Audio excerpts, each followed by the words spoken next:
Rotolar. Ami. Alien.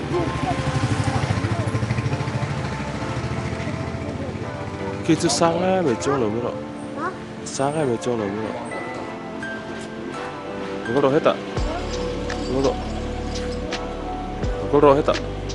Rotolar. Alien nè.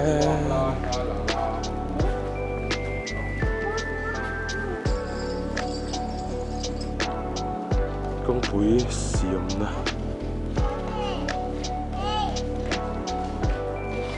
Anh kia kha tractor này mà chuông đó nè thật là hay lại thì anh cái này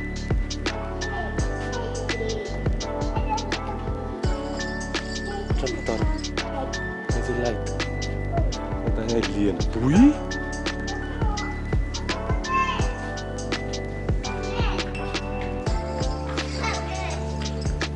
hay cắt ra chuồn mà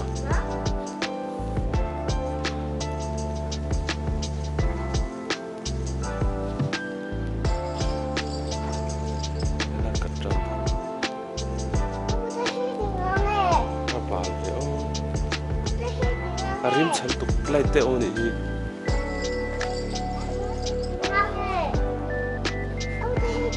Kawngpui siamna này công siamna tại chỗ trông lo mấy rồi sáng ngày mấy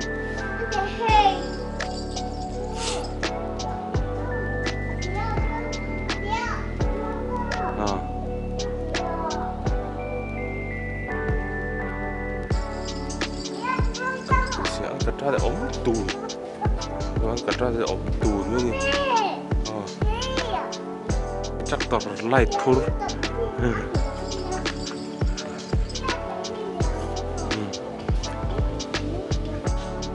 chắc không vậy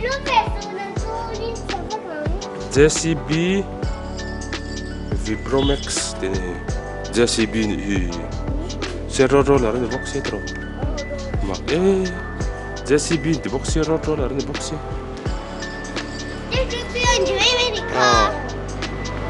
alien hít khẩu tôi em alien hít khẩu tôi em bùi đứt tục bùi đứt tục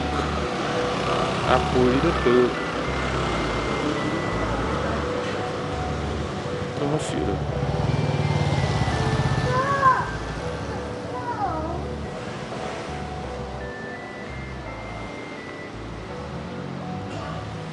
rô là công siamna khi chú liền tục có chuẩn thầy lậu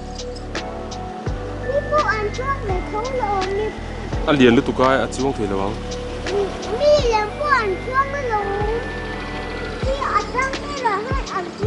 chú vừa sáng vừa đấy chú đủ mì chú đủ mì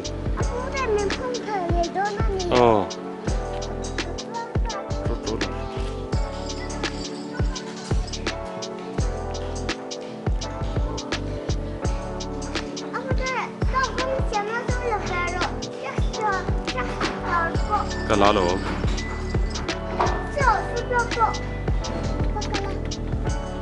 cái lá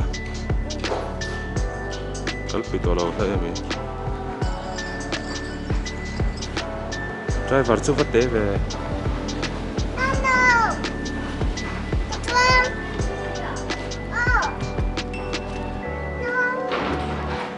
họ tao mấy hàng thì mình ngay rồi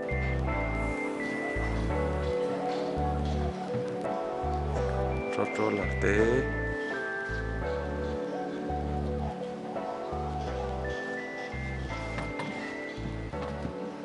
chả lẽ mấy